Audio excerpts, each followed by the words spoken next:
Good morning, dear students. A warm welcome for today's class. As I had given this particular problem for the homework, I had already told you all to calculate the transaction value, and yesterday I had discussed with the points. The same thing, I'll just do it. Already I told you all to do with the transaction value, and with that, again I am just showing with this, that is import of raw materials. Please just go through the question. ನಾನು ಹೇಳಿದ್ದೀನಿ, ಇನ್ನೊಂದ್ಸರಿ ಬೇಕಂದ್ರೆ ನಾನು ಹೇಳ್ತೀನಿ, question ಒಂದ್ಸರಿ analyse ಮಾಡೋ ಮುಂಚೆ. So ಹಂಗೆ ನೋಡಿದ್ರೆ import of raw material excluding 10% BCD. ನಾನು ಇಲ್ಲಿ ಬರೀ ಮೈನ್ ಪಾಯಿಂಟ್ಸ್ ಮಾತ್ರ ಹೇಳ್ಕೊಂಡು ಹೋಗ್ತೀನಿ. 10% BCD ಎಕ್ಸ್ಕ್ಲೂಡ್ ಆಗಿದೆ. You have to go for adding 10% BCD. Okay, and raw material purchase from Karnataka including GST. ಇಲ್ಲಿ ಇನ್ಕ್ಲೂಡಿಂಗ್ CGST SGST ಕೊಟ್ಟಿರೋದ್ರಿಂದ ನಾವು ಎಕ್ಸ್ಕ್ಲೂಡ್ ಮಾಡಬೇಕು. Raw material purchase from Kerala excluding IGST applicable. Subsidy received, any subsidies received related to central government or state government only is exempted. NGOs, private, other those subsidies and all will not be exempted. It is considered. Okay, and manufacturing expense, so it has to be considered. Manufacturing expenses, it has to be considered. Subsidy received from central government, exempted. Additional incentive pays, it has to be added. Warranty charges added. Exempted service received in connection to with the manufacture, it has to be added. Okay, so ಅಂದ್ರೆ ಅವ್ನು manufacturing ಮಾಡೋದಕ್ಕೆ ಯಾವ್ದೊಂದು exempted service ತಗೊಂಡಿರ್ತಾನೆ, but still he'll pay, ಅದನ್ನು ಇವ್ರು add ಮಾಡ್ಕೊಂತಾರೆ. Exempted ಇದ್ರೇನು ಇವ್ರು ಅದನ್ನ ಆಡ್ ಮಾಡಿ ವ್ಯಾಲ್ಯೂ ಜಾಸ್ತಿ ಮಾಡ್ತಾರೆ ಅಂತ ಲೆಕ್ಕ. Along with the machine she supplied, that is ಸ್ವರ್ಣ supplied 3 components at a fixed price of 15%. Each of these components are naturally bundled. Naturally bundled ಅಂದ್ರೆ composite supply. Okay, and the rate of 3 products is 28%, 5%, 12%. Confuse ಆಗಕ್ಕೆ tax rates ಕೊಟ್ಟಿದ್ದಾರೆ. When it comes to the composite supply, principal tax rate has to be considered. ಈ problem ಅಲ್ಲಿ principal supply ಬಂದ್ಬಿಟ್ಟು ಮಷಿನರಿಗೆ ಎಷ್ಟು ಕೊಟ್ಟಿದ್ದಾರೆ, 18%. So 18% has to be considered. And here it has been given, Swarna sold the machines to Preeti at a profit of 15% on cost. So first cost ಮಾತ್ರ ಬರ್ಕೊಳ್ಳಿ. ಓಕೆನಾ? Now check out. As I told, see here, import of raw material 1,40,000 plus BCD add ಆಗಿರ್ಲಿಲ್ಲ. It is mandatory payment basic custom duty. So ಅದನ್ನ 10% add ಮಾಡ್ಕೊಂಡ್ರೆ 1,54,000 ಬರುತ್ತೆ.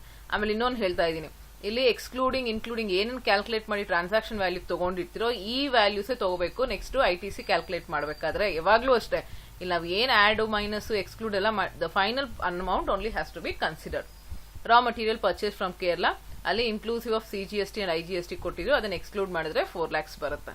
Raw material purchase from Kerala 40,000. Subsidy received from an NGO 13,000. Manufacturing expense 3,800. Service received from central government, it is exempted.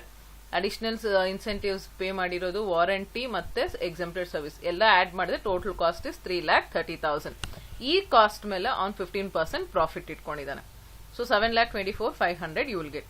On this again ಇನ್ನ ಏನೋ extra ಜೊತೆ ಕಳಿಸಿದೀವಿ components, ಅದು ಯಾವುದು ಅಂದ್ರೆ ಸೇಲ್ ಆಫ್ ಕಾಂಪೋನೆಂಟ್ಸ್.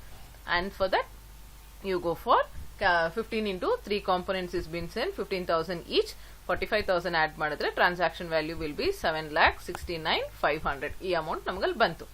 ಇವಾಗ ITC ಹೇಗೆ ಕ್ಯಾಲ್ಕುಲೇಟ್ ಮಾಡೋದು ಅಂತ ನೋಡೋಣ. So when it comes with the ITC, first take the sales. ಅಲ್ಲೇನ್ ಕೊಟ್ಟಿದ್ದಾರೆ, it is sold to miss Preeti ಅಂತ ಹೇಳಿ ಕೊಟ್ಟಿದ್ದಾರೆ, right? So it is sold to Preeti at 18% ಅಂತ ಕೊಟ್ಟಿದ್ದಾರೆ. ಸೊ ಒಂದೇ ಸೇಲ್ ಟ್ರಾನ್ಸಾಕ್ಷನ್ ಇರೋದು. So sales is 7,69,500. ಅದಕ್ಕೆ ಇಲ್ಲಿ ಎಷ್ಟು ಕೊಟ್ಟಿದ್ದಾರೆ, 18% GST. ಪ್ಲೇಸಸ್ ಕೊಟ್ಟಿಲ್ಲ, ಅದಕ್ಕೆ ನಾವು ಇಂಟ್ರಾಸ್ಟೇಟ್ ಟ್ರಾನ್ಸಾಕ್ಷನ್ ಅಂತ ಹೇಳಿ ಕನ್ಸಿಡರ್ ಮಾಡ್ತೀವಿ. ಇಂಟ್ರಾಸ್ಟೇಟ್ ಟ್ರಾನ್ಸಾಕ್ಷನ್ ಆಗಿರೋದ್ರಿಂದ 9% ಈಚ್ ತಗೊಂಡು CGST ಮತ್ತೆ SGST ಗೆ ಡಿವೈಡ್ ಮಾಡ್ತೀವಿ. And you have only 1 sale transaction. So total sales ಇದೆರಡು ಒಂದೇ ಟ್ರಾನ್ಸಾಕ್ಷನ್ ಆಗಿರೋದ್ರಿಂದ ಇದೇ ನಮಗೆ ಟೋಟಲ್ ಸೇಲ್ಸ್ ಬರುತ್ತೆ. And next coming with the purchases, we have different purchases over here. And import of raw material 1,54,000 in 5% ಕೊಟ್ಟಿರೋದ್ರಿಂದ 2.5. Okay, so ಅಲ್ಲಿ ಎಷ್ಟು ಕೊಟ್ಟಿದ್ದಾರೆ, ಇಂಪೋರ್ಟ್ ಆಫ್ ರಾ ಮಟೀರಿಯಲ್ಸ್ ಅಲ್ಲಿ import of raw materials actually ಇದು 5%. Okay, ya, it is 5%. And again here each ಬರಲ್ಲ, that is a typing mistake. Okay, so ಇಲ್ಲಿ import of raw materials is been given from, ಅಲ್ಲಿ ನೋಡಿ already ನಾವು amount ಅಲ್ಲಿ ಮೇಲ್ calculate ಮಾಡಿ ಹಾಕಿದೀವಿ, 1,54,000 ಕರೆಕ್ಟಾ. Import of raw material excluding 10% BCD ಎಲ್ಲ ಆಯ್ತು, ಅದನ್ನ ಆಡ್ ಮಾಡಿ ನಮಗೆ ಅಲ್ಲಿ 1,54,000 ಬಂತು. ಆ 54,000 ತಗೊಂಡು ಅಲ್ಲಿ 5% GST ಕೊಟ್ಟಿರೋದ್ರಿಂದ IGST hockey 7,700. Next raw material purchase from Karnataka, ಅಲ್ಲೇನು ಕೊಟ್ಟಿದ್ದಾರೆ 28% GST, ಅದಕ್ಕೆ ಇಲ್ಲಿ 14% ಈಚ್ ತಗೊಂಡು CGST ಮತ್ತೆ SGST ಡಿವೈಡ್ ಮಾಡಿದ್ದೀವಿ. Again Ra material purchase from Kerala, as it is Kerala interstate transaction 5% ತಗೊಂಡು 2,000 ಇಲ್ಲಿ ಹಾಕಿದ್ದೀವಿ. You have only 3 purchases. Now take all the 3 transactions total. You'll be getting 56,000, 56 and 9,700. Now for this, go for balance tax payable. Eng martivi sales minus purchases, A minus B. 69,255 minus 56, you will be getting 13,255 for CGST and SGST. ಇಲ್ಲಿ IGST ಏನು ಇಲ್ಲ, sales purchase ಮಾಡ್ಬೇಕಾದ್ರೆ ಇಷ್ಟು pay ಮಾಡಿರ್ತೀರಾ. So you have surplus of IGST. ಅದೇ CGST ಮತ್ತೆ SGST ನೋಡಿದ್ರೆ ಇದು ಪೇ ಮಾಡಬೇಕು, IGST ಮಾತ್ರ ನಮಗೆ ಇಲ್ಲಿ ಸರ್ಪ್ಲಸ್ ಬಂದಿದೆ. So when you have surplus that you need to set off inter head set off. ಏನ್ ಮಾಡ್ತೀವಿ, inter head set off IGST towards CGST and SGST.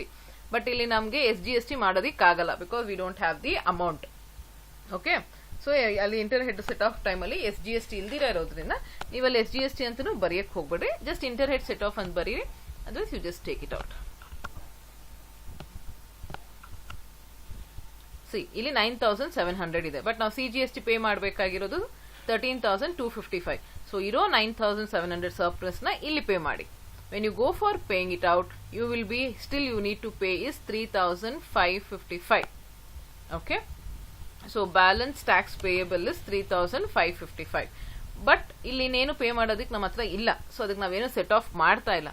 So ಇಲ್ಲಿ SGST ಪೇ ಮಾಡಬೇಕಾಗಿರೋದು 13,255 and you don't have to pay anything regarding IGST, right? ಯಾವುದು surplus ಬರುತ್ತೋ ಆ amount ತಗೊಂಡು first CGST ಮಾಡಬೇಕು, ಇನ್ನೂ ನಮ್ಮ ಹತ್ರ ಎಕ್ಸಸ್ ಇದ್ರೆ ಆಮೇಲೆ SGST ಪೇ ಮಾಡ್ಬೇಕು. ಬಟ್ ಈ ಒಂದು ಪ್ರಾಬ್ಲಮ್ ಅಲ್ಲಿ ಇರೋ 9,700, ಬಟ್ CGST ಪೇ ಮಾಡ್ಬೇಕಾದ್ರೆ 13,000. ಸೊ 9,700 ಮಾತ್ರ ಪೇ ಮಾಡಿ, ಇನ್ನು 3,555 still we need to pay. And SGST ಏನು ಅಡ್ಜಸ್ಟ್ ಮಾಡಕ್ ಆಗ್ಲಿಲ್ಲ, so 13,255 you have to pay to the state. So balance tax payable according to ECL is 3,555 and SGST with 13,255. Clear with this? Now another problem. See, another problem, I am giving you all the problem, I want you all only to solve it. ಈ problem ನಾನು solve ಮಾಡೋದಕ್ಕೆ ಹೋಗಲ್ಲ. ಓಕೆನಾ, ಇಲ್ಲಿ ನೋಡ್ರಿ, ಈ problem simple ಆಗಿದೆ. ಒಂದೊಂದು ಟ್ರಾನ್ಸಾಕ್ಷನ್ ಏನ್ ಮಾಡಬೇಕು ಅನ್ನೋದು ನಾನು ಕ್ಲೀನ್ ಆಗಿ ಹೇಳ್ಕೊಡ್ತೀನಿ, but I want you all only to solve it. Okay, so here it is very simple problem. Try to understand. I analyze each and every problem there, I mean every transaction.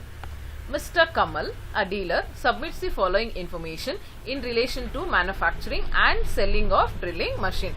Compute the net GST liability from the following information. Import of raw material excluding 10% of BCD and 12% of IGST. So illi excluding and kottidare, similar to previous problem. Excluding ಅಂತ ಕೊಟ್ಟಿದ್ರೆ ಈ 10% ಮಾತ್ರ add ಮಾಡಬೇಕು. Okay, 2,40,000 plus 10% BCD, you will be getting 2,64,000. ಓಕೆನಾ, and next you have to do with your raw materials purchased from Karnataka including CGST and SGST. ಇಲ್ಲೂ ಮತ್ತೆ 14% CGST ಮತ್ತೆ SGST add ಆಗಿದೆ. So you need to take, see here, raw material purchased from Karnataka including CGST and SGST at 14% each ಅಂತ ಕೊಟ್ಟಿದ್ದಾರೆ. ಅಂದ್ರೆ CGST 14%, SGST 14% each ಅನ್ನೋ word ಆಗಿರೋದ್ರಿಂದ 2,81,600 into 100 divided by 128. Okay, so ಇದು 14, 14, 28. ಸೊ ಆ formula ಹಾಕಿ tax ನ ಎಕ್ಸ್ಕ್ಲೂಡ್ ಮಾಡಿ. You will be getting 2,20,000. Next, raw material purchase from Goa including IGST of 5% of 63,000. So 63,000 into 100 divided by 105. Adanu matte because it is inclusive of IGST. You will be getting 60,000 over there. And subsidy received from NGO. Yes, it has to be considered. 13,000 has to be added. And penalty levied by Mr. Umesh for delayed payment. Andre on advance eno pay ಮಾಡಬೇಕಾದ್ರೆ ಅವನು ಮಾಡಿಲ್ಲ, but penalty ಮಾಡಿದಾನೆ. So ಪೆನಾಲಿಟಿನೂ add ಮಾಡಬೇಕು because it is related to that particular product ಆಗಿರೋದ್ರಿಂದ penalty also has to be added. 575 it has to be added. And next, but ಈ penalty ಯಾವಾಗ add ಮಾಡಬೇಕು ಅಂತ ನಾನು ಹೇಳ್ತೀನಿ. Subsidy receive from central government, it is exempted. ಬರೆದು ಬಿಟ್ಟು ಅಲ್ಲಿ ಎಕ್ಸಂಪ್ಟೆಡ್ ಅಂತ ಹಾಕಿ. ಆಮೇಲೆ additional incentives pay to the employees, as 5,000 it has to be considered, add ಮಾಡಬೇಕು. Warranty and manufacturing expenses 14,500 it has to be added. Services received from a registered dealer to manufacture a machinery, rate of GST applicable to this is 12%. ಅಂದ್ರೆ services ಯಾವುದೋ ಒಂದು ತಗೊಂಡಿರ್ತಾನೆ ಆ product manufacture ಮಾಡಕ್ಕೆ, ಅವನು ಆ service ತಗೊಂಡಿರೋ ನಾವು ಮತ್ತೆ ಅವನಿಗೆ ಪೇ ಮಾಡ್ಬೇಕು ತಾನೆ. That is related to the expenses related to the manufacturing of that particular machine. So even that particular amount has to be added. So ಇಲ್ಲಿ ಅಮೌಂಟ್ ಎಷ್ಟು ಕೊಟ್ಟಿದ್ದಾರೆ ನಿಮ್ಗೆ ಅಲ್ಲಿ services related to, I think amount is not mention, please note over there. Here it is 23,000. Yeah, services received from a machinery is 23,000, rate of GST is 12%. This 23,000 also has to be added. Amel nodri, along with the machine he supplied 3 different components at a fixed price of 25,000 each. Each of these components are not naturally bundled. Okay na? See, ಇದು not naturally ಬಂಡಲ್ಡ್ ಅಂದ್ರೆ ಏನ್ ಬರುತ್ತೆ, mixed supply. ನೆನ್ನೆ ನೋಡಿರೋದು composite supply, ಇವತ್ತು ನೋಡ್ತಿರೋದು mixed supply. Mixed supply ಆದ್ರೆ highest tax rate has to be considered. The rate of these products are 5%, 12% and 28% respectively. So ಇಲ್ಲಿ 12% services, 5% 3 ಪ್ರಾಡಕ್ಟ್ಸ್ಗೆ, ಸೇಲ್ಸ್ಗೆ 18% ಇಷ್ಟು ಕೊಟ್ಟಿದ್ದಾರೆ. But highest tax rate has to be considered, that is 28% has to be considered. And Mr. Kamal sold the machines to Mr. Umesh, a registered dealer in Delhi. Delhi ನೆನ್ಪಿಟ್ಕೊಳ್ಳಿ place, because IGST ಮಾಡ್ಬೇಕಾದ್ರೆ, sorry ICT ಮಾಡ್ಬೇಕಾದ್ರೆ, ITC ಮಾಡ್ಬೇಕಾದ್ರೆ ಡೆಲ್ಲಿ ಅಂತಿರೋದ್ರಿಂದ sales inter state transaction IGST calculate ಮಾಡಬೇಕು. Okay, at a profit of 15% on cost of the product. So ಬರೀ ಇಲ್ಲಿ cost ಕೊಟ್ಟಿರೋದ್ರಿಂದ ಪೆನಾಲಿಟಿ ಮತ್ತೆ supply components ಆಮೇಲೆ ತಗೋಬೇಕು, ಪ್ರಾಫಿಟ್ ಕ್ಯಾಲ್ಕುಲೇಟ್ ಮಾಡಾದ್ಮೇಲೆ ತಗೋಬೇಕು. So first transaction value calculate ಮಾಡ್ಬೇಕಾರೆ import of raw materials, raw material purchase from Karnataka, from Goa, NGO, ಆಮೇಲೆ ಇಲ್ಲಿವರೆಗೂ ತಗೊಳ್ಳಿ, NGOದವರೆಗೂ 4 ಟ್ರಾನ್ಸಾಕ್ಷನ್.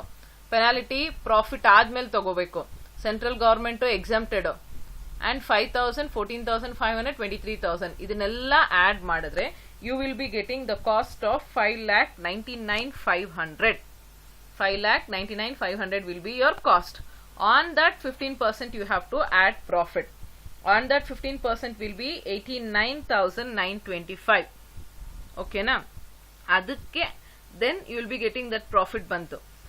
ಅದಕ್ಕೆ ನೀವೇನ್ ಮಾಡ್ಬೇಕು ಇನ್ನು ಇವಾಗ, components 25,000 into 3, 75,000. Penalty levied by mister Umesh 575. ಅದನ್ನೆಲ್ಲಾನು ಆಡ್ ಮಾಡಿದ್ರೆ ಪ್ರಾಫಿಟ್ಗೆ you will be getting the sales transaction or transaction value as 7,65,000 as your transaction value. Okay, ಆಮೇಲೆ ITC ಆಸ್ ಯೂಶುವಲ್ ಮಾಡಬೇಕು. ಸೊ ITC ಮಾಡ್ಬೇಕಾದ್ರೆ ನೀವು ಸೇಲ್ಸ್ ತಗೊಂತೀರಾ. ಈ ಸೇಲ್ಸ್ ಎಷ್ಟು ಬಂದಿದೆ, 7,65,000 ಕರೆಕ್ಟಾ. ಆಮೇಲೆ ಅವನೇನ್ ಹೇಳಿದಾನೆ, ಮಿಕ್ಸ್ಡ್ ಸಪ್ಲೈ ಆಗಿರೋದ್ರಿಂದ 28% ಕನ್ಸಿಡರ್ ಮಾಡಿ. ITC ಅಲ್ಲಿ ಫಸ್ಟ್ ಸೇಲ್ಸ್ ತಗೊಂಡ್ರೆ 7,65,000 into 28% IGST 2,14,200 ಬರುತ್ತೆ. This particular problem I am not going to do, I want you all only to do it. Okay, 2,14,200 and you have only one sales transaction. Take the total A, that is total sales. For that purchases, ಇಲ್ಲಿ ಏನೇನು purchases ಇದೆ, import of raw material purchase from Karnataka, purchase from Goa. ಈ 3 transactions ತಗೊಳ್ಳಿ. Raw material import ಆಗಿರೋದ್ರಿಂದ ಇದು IGST ಬರುತ್ತೆ, ಕರ್ನಾಟಕ ಆಗಿರೋದ್ರಿಂದ intra state ಬರುತ್ತೆ, ಗೋವಾ ಆಗಿರೋದ್ರಿಂದ IGST ಬರುತ್ತೆ. ಈ 3 ಆದ್ಮೇಲೆ ಸರ್ವಿಸಸ್, ಇಲ್ಲಿ ನೋಡ್ರಿ ಇಲ್ಲಿ ಏನೇನೊಂದು ಪಾಯಿಂಟ್ ಕೊಟ್ಟಿದ್ದಾರೆ. Services rendered, and in this problem he has also received the services rendered from a registered dealer. ಅಂದ್ರೆ ಈ ಪ್ರಾಡಕ್ಟ್ ಮ್ಯಾನುಫ್ಯಾಕ್ಚರ್ ಮಾಡಕ್ಕೆ even he has taken some service from them, from the other party, and who is also a registered dealer. So even this services has also be taken, because ಅಲ್ಲಿ ಏನಾಗಿದೆ, ಈ service ನಾವು ತಗೊಂಡಿರೋದ್ರಿಂದ ನಾವಲ್ಲಿ tax pay ಮಾಡಿದ್ದೀವಿ 12% ಅಲ್ವಾ. So 23,000. Okay, 23,000 ಎಷ್ಟು tax rate, 12%. Services received from a registered dealer, purchases 3 transaction ಬರ್ದು 4ನೇ ಟ್ರಾನ್ಸಾಕ್ಷನ್ಗೆ services received from a registered dealer ಅಂತ ಹಾಕಿ 23,000 into 6% ಈಚ್. ಓಕೆ, ಸೊ 6% ತಗೊಂಡ್ರೆ ನಿಮಗೆ 1380 ಬರುತ್ತೆ. So all this 4 transaction will be related to your purchases because this services is for you are getting a service from them. Okay, and so when you take with that 4 purchases you will be getting, take the total of all the 4, total B will be getting. ಆಮೇಲೆ tax payable as usual A minus B ತಗೊಳ್ಳಿ. A minus B ಮಾಡಿದ್ರೆ ನಿಮಗೆ ಅಲ್ಲಿ set of ಬರುತ್ತೆ. Set of ಯಾವ್ದು ಬರುತ್ತೆ ಅಂದ್ರೆ CGST ಮತ್ತೆ SGST ಸರ್ಪ್ಲಸ್ ಬರುತ್ತೆ. ಅದೆರಡು ಆಡ್ ಮಾಡಿ ನೀವು IGST ಗೆ ಪೇ ಮಾಡಬೇಕು. ಪೇ ಮಾಡಿನೂ still you have to pay taxes 1,15,160. Okay, ಇಲ್ಲಿ ಬಂದ್ಬಿಟ್ಟು ನೀವು ಟ್ಯಾಕ್ಸ್ ಪೇಯಬಲ್ ಫಾರ್ IGST ಬರುತ್ತೆ. Clear with this? Take first sales, only 1 sales transaction 28% IGST ಬರುತ್ತೆ ಡೆಲ್ಲಿ ಆಗಿರೋದ್ರಿಂದ. ಆಮೇಲೆ ಪರ್ಚೇಸಸ್ 4 ಬರುತ್ತೆ, ಮಟೀರಿಯಲ್ಸ್ 3, ಸರ್ವಿಸಸ್ 1 ರಿಸೀವ್ ಮಾಡ್ಕೊಂಡಿದೀವಿ ಅವನ ಕಡೆಯಿಂದ, ಅದಕ್ಕೆ ನಾವು ಟ್ಯಾಕ್ಸ್ ಪೇ ಮಾಡಿ ಅದಕ್ಕೆ ಅದನ್ನು ತಗೊಳ್ಳಿ. ತಗೊಂಡ್ಮೇಲೆ ಟೋಟಲ್ ಬಿ ತಗೊಳ್ಳಿ, A minus B ಮಾಡಿ, ನಿಮಗೆ ಸರ್ಪ್ಲಸ್ CGST ಮತ್ತೆ SGST ಬರುತ್ತೆ. ಅದೆರಡೂ ಆಡ್ ಮಾಡಿ ನೀವು IGST ಕ್ಲಿಯರ್ ಮಾಡಿ. ಕ್ಲಿಯರ್ ಮಾಡಿದ್ಮೇಲೆ ಸೆಟ್ ಆಫ್ ಮಾಡಿದ್ಮೇಲೂ still you will be getting 1,15,160. Without me doing, I want you all to solve this problem. Okay, ಕ್ಲೀನಾಗಿ ನಾನು ಹೇಳಿದ್ದೆಲ್ಲ ಇನ್ನೊಂದ್ಸರಿ ಕೇಳಿಸ್ಕೊಂಡು ನೀಟಾಗಿ ಪ್ರಾಬ್ಲಮ್ ಸಾಲ್ವ್ ಮಾಡಿ. And tomorrow again in another class I will take with the another problem. ನಾನು ಈ problem ಮಾಡಲ್ಲ, ಹೋಮ್ವರ್ಕ್ ಕೊಟ್ಟಿದ್ದೀನಿ. I want every one to do it. ಈ ತರ ನೀವು ಈ ತರ ಪ್ರಾಬ್ಲಮ್ಸ್ ಬೇಕಾದ್ರೆ ಒಂದು I already told, please do the seminars. ಒಂದೊಂದು ಪ್ರಾಬ್ಲಮ್ ಮಾಡಿ ನೀವೇ ಈ ತರ ರೆಕಾರ್ಡಿಂಗ್ ಮಾಡಿ ನನಗೆ ಕಳಿಸಿ. Okay, thank you. Have a nice day.